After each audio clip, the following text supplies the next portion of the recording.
الحمد لله واحد الأحد الفرد الصمد الذي لم يلد ولم يولد ولم يكن له كفوا أحد، والصلاة والسلام على أشرف الأنبياء والمرسلين نبينا وحبيبنا المصطفى محمد بن عبد الله وعلى آله وصحبه أجمعين. أما بعد، السلام عليكم ورحمة الله وبركاته.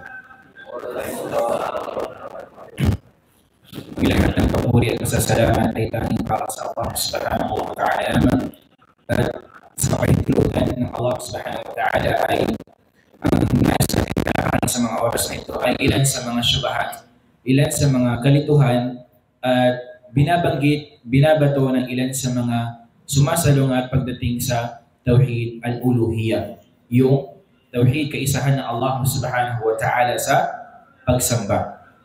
At kung yung malala, ito ay tinalakay natin kanina sa inyo sa iba. Okay? Nawa, insyaAllah ta'ala ay maging kapakipakinabang sa atin. Okay, unang-unang syubha, ang ibig sabihin po ng syubha, ito yung mga bagay na kalituhan na binabato ng iilan sa mga kamusliman. Sasabi sila mga Muslim, pero dahil sa lack of knowledge ay waqa'u haula fi hadhihi al-amr, fi hadhihi al-umur. Nahulog sila sa ganitong mga bagay dahil sa kakulangan nila sa kaalaman sa Islam. Dahil sa akala nila, yung kanilang pag-aakala na mabuti, yung pala ay salungat ito sa katuroan ng Islam. Okay? Unang-una, الشبهة الأولى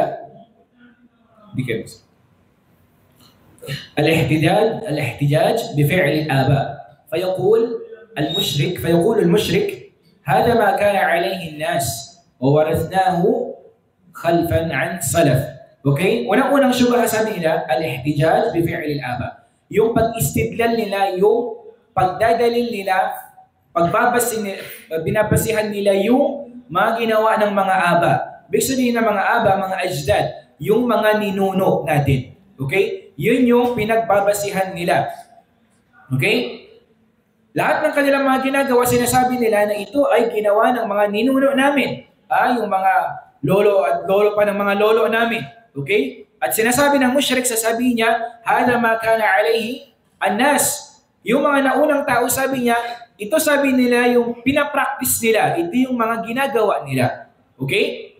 So, dito, ang sagot dito, al-jawab, anna hadhihi al-hujja al-mushrikin al-awail alladhi abtalahu Allah azza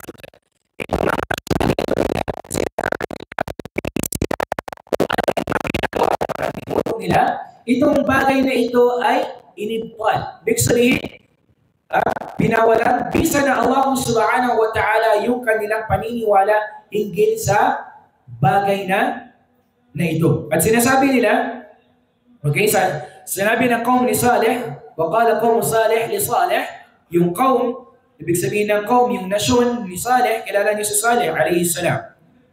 Okay, isa sa mga propeta ng Allah subhanahu wa ta'ala na binigyan na Allah subhanahu wa ta'ala ng pagsubok ng kanyang mga kaum na hindi sumunod sa kanya. Anong sinabi ng kaum niya?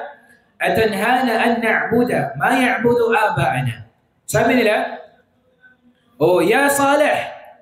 Okay, sabi niya, bakit mo kami pagbabawalan na sambahin namin itong mga ito, na ito yung mga sinasamba ng mga nauna sa amin. Okay? Tayo sa Islam, okay? Hindi tayo pwedeng mag-base kung ano yung mga ginagawa ng mga nauna sa atin. Yung mga lolo natin, kinasabi mo, lalo na kung ikaw ay di ba? Mga devoted, sabi mo, ito man kasi yung kinagisnan namin. Ito yung kinalakihan namin eh. Ito yung kinamulatan namin simula pa nung bata kami, yung mga tatay namin, ito yung kanilang mga ginagawa. Paano mo kami pagbabawalan sa isang bagay na ginawa ng aming mga magulang, aming mga minimo? Kung sinasabi pa ng iba, pamana ito sa amin na dapat ito yung sambahin namin. Okay? So itong bagay na ito ay pinawalang bisa ito na Allah subhanahu wa ta'ala, inibtal na Allah subhanahu wa ta'ala yung bagay na ito. Okay? Hindi tayo pwedeng gaya-gaya lang kung ano yung mga sinasamba ng mga ninuno natin. Hindi yung gaya-gaya, sunod-sunod lang tayo. Tayo, alhamdulillah, binigyan tayo ng Allah subhanahu wa ta'ala ng kaisipan para pag-isipan natin kung ito ba ay tama ba ito? Ito ba ay gawain ng mga propeta? Ito ba ay gawain ng mga sahaba ng Rasul sallallahu alaihi wasallam? Di ba? Nandoon, binigyan tayo ng Allah subhanahu wa ta'ala ng free kung sino yung susundin natin. Di ba?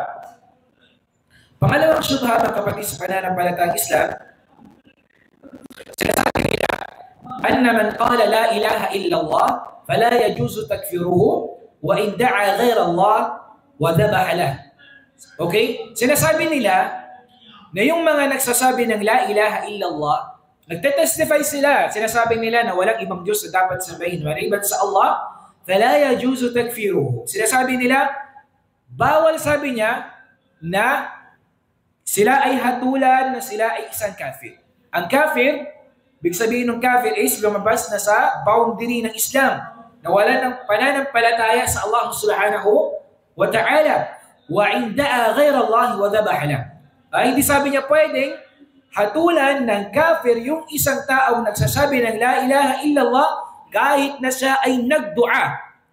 Kahit na siya ay nagdua liban sa Allah o kaya naman ay nagkatay liban sa Allah subhanahu wa ta'ala. Nagets niyo? Nagets niyo yung syubha? Sabi nila, hindi pwede sa atin na hatulan yung isang tao na kafir siya. Ikaw, sabi niya, kafir ka na, lumabas ka na sa boundary ng Islam. As long as sabi niya, nagsasabi siya, la ilaha illallah, hindi sabi niya pwede sa atin na hatulan sila na sila ay mga kafir, kahit na sila ay nagdudua liban sa Allah at nagkakatay sila, nag-aalay sila ng mga hayop liban sa Allah subhanahu wa ta'ala. Sa tingin natin, tama yun? La. Hindi yun pwede. Bakit? Sure, tingnan ninyo. Kabilang sa mga syurut ng la ilaha illallah, al-inqiyad, wal-qabul, wal-ikhlas. Kabilang sa kondisyon ng la ilaha illallah, ibig sabihin ng la ilaha illallah, walang Diyos dapat sabihin, mayroon itong mga syurut. Kung hindi nagtawaffur, kung walang syurut, hindi mo na-meet yung syurut, kondisyon ng la ilaha illallah, hindi ka magiging ganap na Muslim. Kabilang doon al-inqiyad. Ano yung al-inqiyad?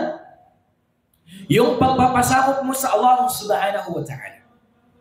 Ibig sabihin nun, lahat ng gawain mo, magdudua ka sa Allah, mag-aalay ka ng hayop o ano pa man yan, alang-alang sa Allah subhanahu wa ta'ala. Yun yung pagpapasakop mo sa Allah subhanahu wa ta'ala. Pangalawa, wal-qabul. Yung pag-accept, yung pagtanggap sa sharia ng Allah subhanahu wa ta'ala. Sa batas ng Allah, sa mga isinabatas ng Allah subhanahu wa ta'ala. Pangatlo, al-ikhlas. Yung pagiging dalisay. Na yung lahat ng ibada, ginagawa mo para kanino lamang? Sa Allah subhanahu wa ta'ala. Okay? So, hindi pwede, kahit na siya ay nagsasabi ng la ilaha illallah, pero siya ay nagdudua liban sa Allah subhanahu wa ta'ala, nag-aalay siya, hindi siya matatawag na tunay na mananampalataya sa Allah subhanahu wa ta'ala.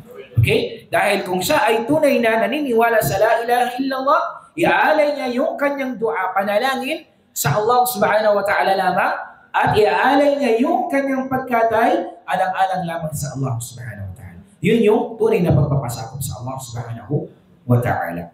Okay?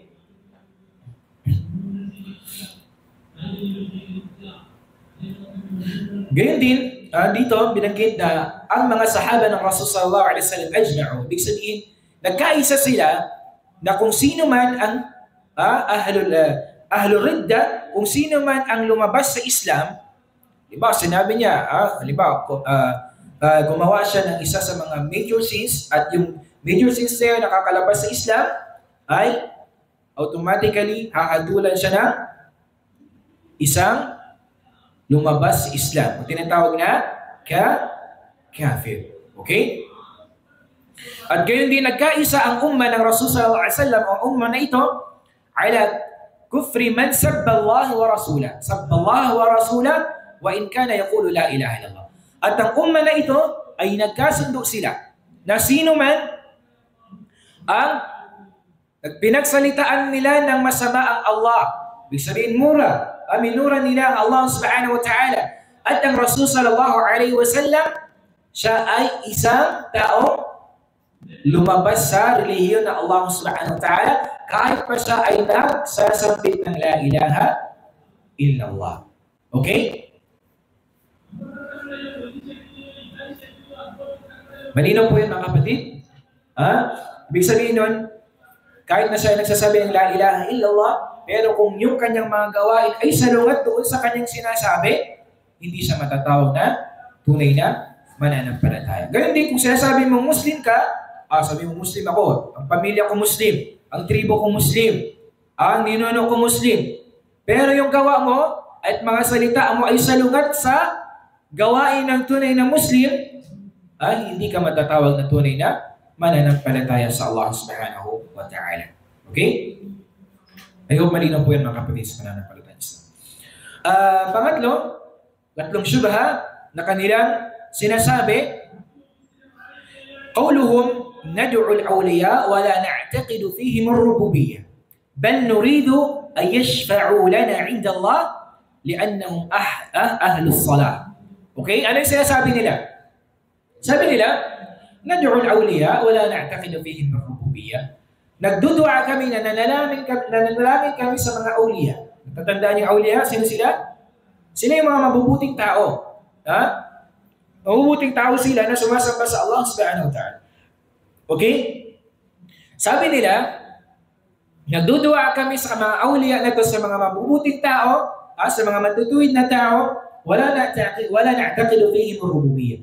Pero, yung dua namin, sabi na ilan na yun, sinasabi nila, yung dua na yun, hindi kami naniniwala sa kanilang pagkapanginoon. Ibig sabihin nun, parang mujarrad dua. Nananalangin lang sila doon sa mga awliya na yun. Okay? Anong sinasabi pa nila? Bal nuridu ay yashfa'u. Ang hangarin lang nila kung bakit sila nananalangin doon sa mga awliya, sa mga mabubuting tao na iyon, para lang sabi nila ay yashfa'u lana inda Allah. Ang nais lang nila para doon sa Day of Judgment, sa kabilang buhay, okay? Merong mamamagitan sa kanila. Okay? Merong mamamagitan sa kanila doon sa kabilang buhay. Li'annahum ahlus salah. Dahil sabi nila, sila yung mga taong mga mabubuti. Matutuwid yung kanilang mga ginagawa. Okay? Sa tingin natin, tama kaya ang gawa iyon? Na magdua tayo sa mga mabubuting tao? Aywa. Yung iba kasi sa atin, anong ginagawa? Sabi nila, pumupunta sila sa mga libingan. Sa mga, sabi natin, sa sementeryo. At doon, nalalagyan nila ito si Imam ganito. Si Sheikh Fulan. Sheikh Kabir. Malaking Sheikh. Ustaz Kabir. Malaking Ustaz. Sabi niya, kilala. Anong ginagawa nila? Pupunta sila doon. Magdudua sila. Doon sila mananalangin. Pero sabi nila, hindi naman namin pinaniniwalaan doon sa pagdua namin na yun ay Panginoon.